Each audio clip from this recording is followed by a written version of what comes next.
Hello everyone. Today, as we mark the 80th anniversary of VJ Day, I'd just like to talk a little bit about World War II, or at least maybe the question of how we remember. For you see, on August the 15th, 1945, Japan surrendered. In Britain, that's when VJ Day is commemorated. America commemorates it on September 2nd when Japan signed formal surrender documents. But for a lot of people, the fighting would have been over, or would have come down to the end when the announcement came through. It was... And August the 15th has another significance. I mean, a lot of you may know that I'm Catholic, and in Catholicism and quite a few other parts of Christianity, August 15th is a special commemoration of the Assumption of the Virgin Mary, where the Blessed Virgin, Mother of Jesus, was carried aloft from this world into heaven, and Japan's surrender marked another carrying, that being World War II from the present to memory by the fact that it was over. It had ended.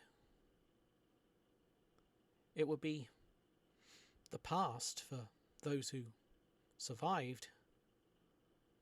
They would be able to, they'd live on and maybe remember, well, often did, some, it, or if not always talk about it, but still want to remember it in some ways.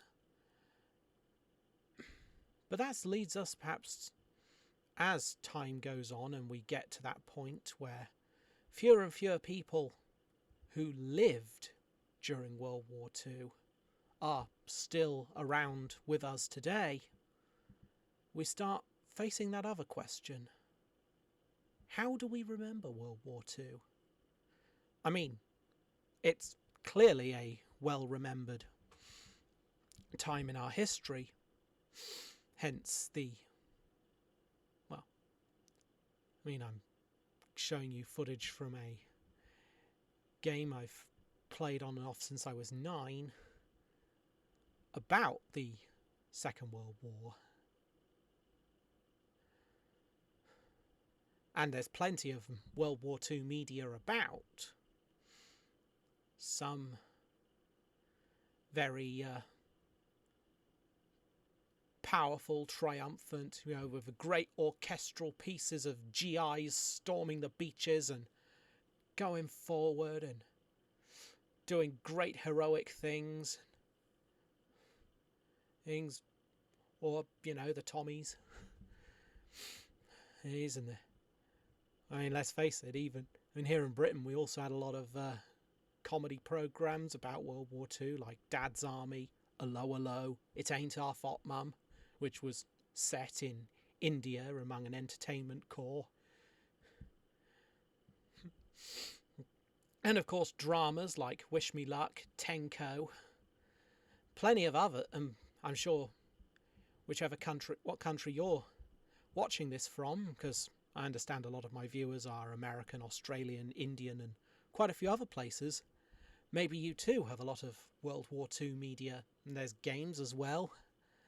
Allies and Axis being quite famous. Quite a few of the installments of Battlefield and Call of Duty. Medal of Honor. And there's something I'd always kind of noted about them, or at least stuck out to me in some way. That they're often very triumphal, very heroic, very much, whereas, say, World War I is often remembered now as a tragic loss of life, you know, the lost generation and such. You don't hear that as much about the Second World War. Now, I know that this might sound a bit strange coming from me since I didn't lose any family in World War II. I mean, we've been looking through the family history and we didn't find anyone, which, considering some of my family lived under the Nazi occupation in Norway, makes you wonder just how. And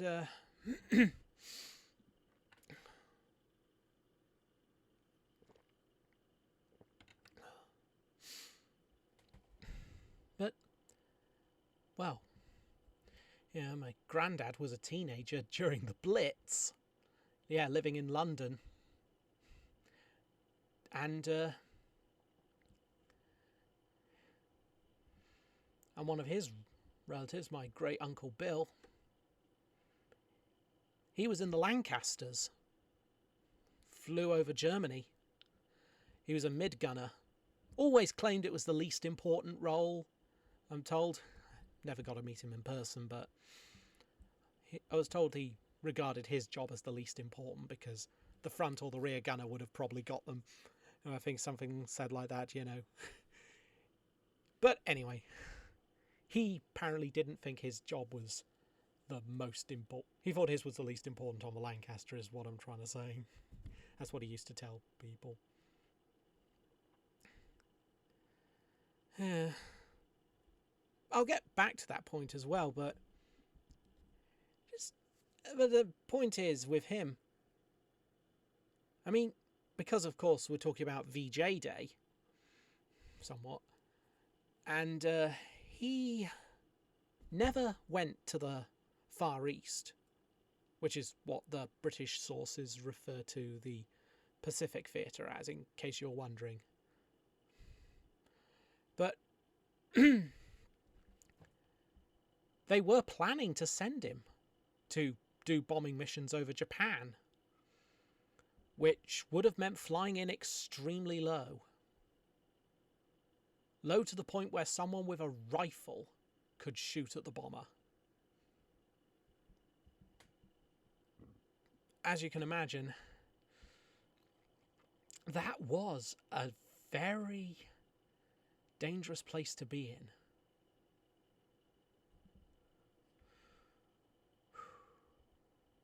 But Japan surrendered. Whether it was because America dropped the atomic bombs or the Soviets invaded Manchuria, they said, well, the emperor stepped in and told his cabinet, right, I know we're 50-50 split on this, but I'm stepping in. I'm saying no. We've put my people through enough. We're surrendering. And so Japan surrendered.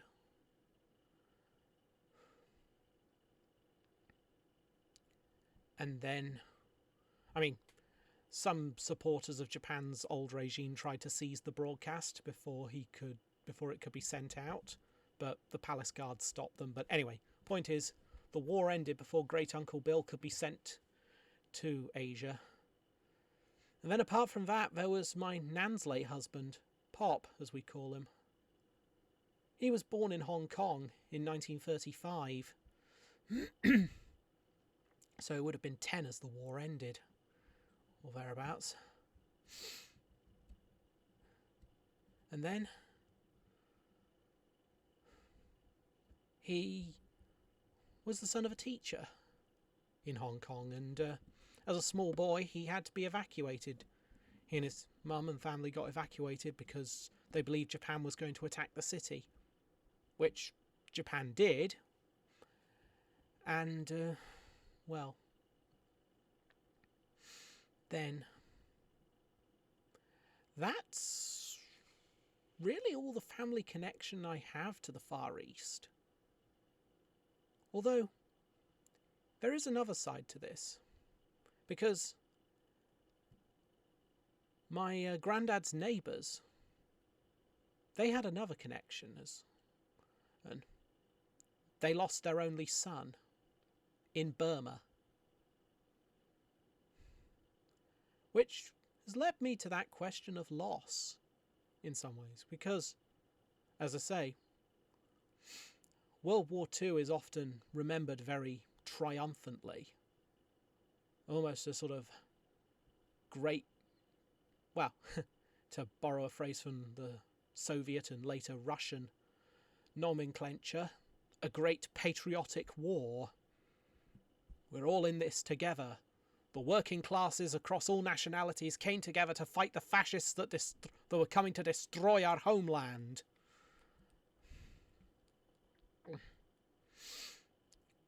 Yes.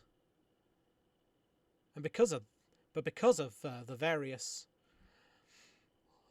awful things that were done by the Axis powers, World War II got remembered in this very heroic light. And sometimes I wonder if, and I can't answer this because I can't speak from that experience, but the experience of someone who lost someone during the war, what would it mean for them? You know, hearing all this valor and heroism being projected about a conflict where you lost someone. The war, perhaps maybe for them, didn't end because, well, in the case of their family, their son wouldn't be able to come back from Burma. And the sort of tragic loss that we remember with World War I kind of gets a little bit forgotten during World War II, during the retelling of World War II, perhaps.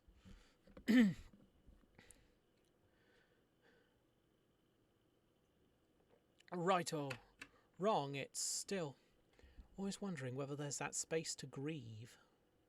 But there's another side to this I wanted to talk about as well. And that being the other ways we remember. Because a lot of people experience the war quite differently to one another. I mean, because I know that we probably, well, as I'm showing you now in Battlefield 1942 with the infantry soldier who then takes command of various vehicles, which I know is more for gameplay than for historical accuracy, because tanks and planes had dedicated crews, but more to the point, funnily enough, none of my family had this kind of, you know, the guy with the rifle storming the beaches kind of role. As I say, you know, none of them were frontline infantry, I believe is the official designation. Some of them, you know, as we talked a bit about the stories of Great Grandad Frank in the Royal Artillery, Great Uncle Bill in the Lancasters, and some of my Norwegian family, whose family members were in the Norwegian resistance. Well, they were telling me about doing little acts of communications, sabotage, a little bit of what I don't know if sabotage is the right word, but sort of like disrupting the occupation supply lines. But there are other people as well,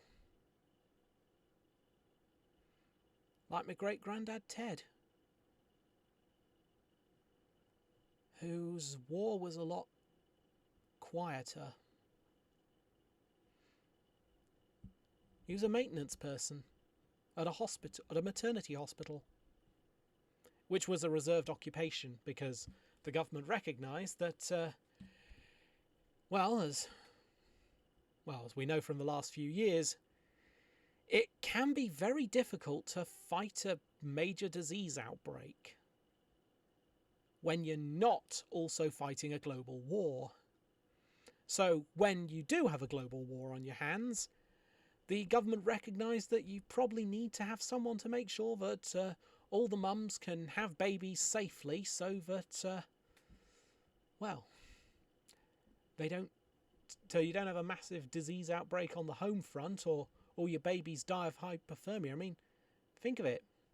If you're a bloke out on the front lines and your wife's gone having your kid in hospital and no one was there to fix the boiler, so your baby dies of hypothermia, that would not really work well for morale, wouldn't really suggest all in it together. So he was playing his part there. Perhaps not the same way as other people were, but everyone kind of did a different thing. Their wars were different. I mean, after all, I was talking to one of my friends at church. I mentioned my great uncle Bill, being a mid-gunner on a Lancaster, and she told me how her mum actually made Lancaster bombers. But they were all part of it. And, well,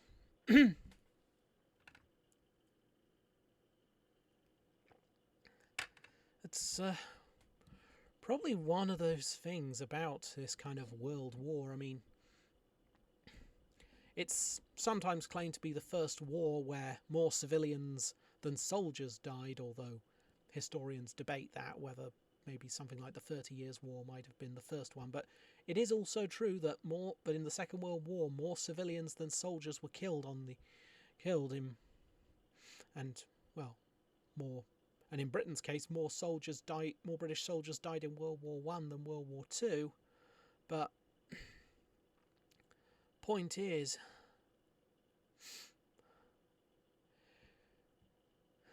a lot of people did a lot of different things during the war.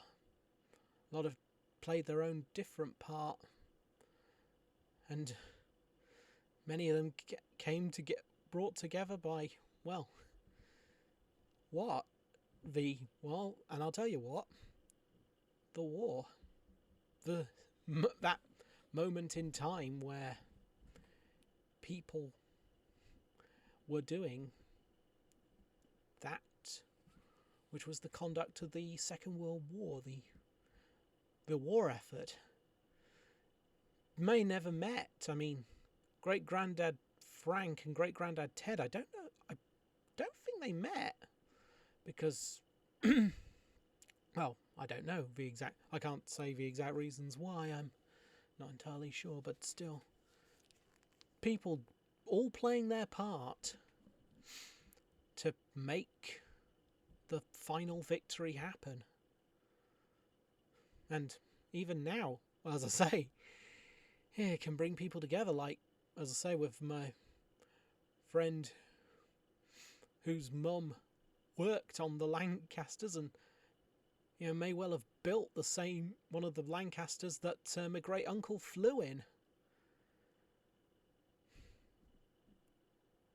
And lots of people with lots of different memories of the war. Though a lot of it's a bit like that Eleanor Roosevelt quote I mentioned in the VE Day video. It's all about great minds discuss ideas, average minds discuss events, small minds discuss people. But in a funny kind of way, these kind of, it kind of brought together a lot of ideas, a lot of events, and a lot of people, many of whom would never meet.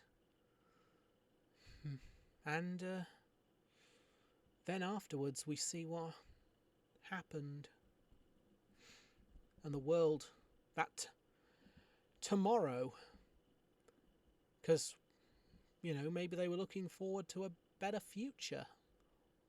Building a future that they talked about. Homes fit for heroes, winning the peace. Those kind of phrases that were quite common. I mean, part of the reason that they brought in the National Health Service was to do with the Second World War and society and a sense of camaraderie, but still. Well, I don't have many answers to all these deep questions, but thank you for listening, and wherever you were in the world and however you remember the Second World War, it was lovely having you here.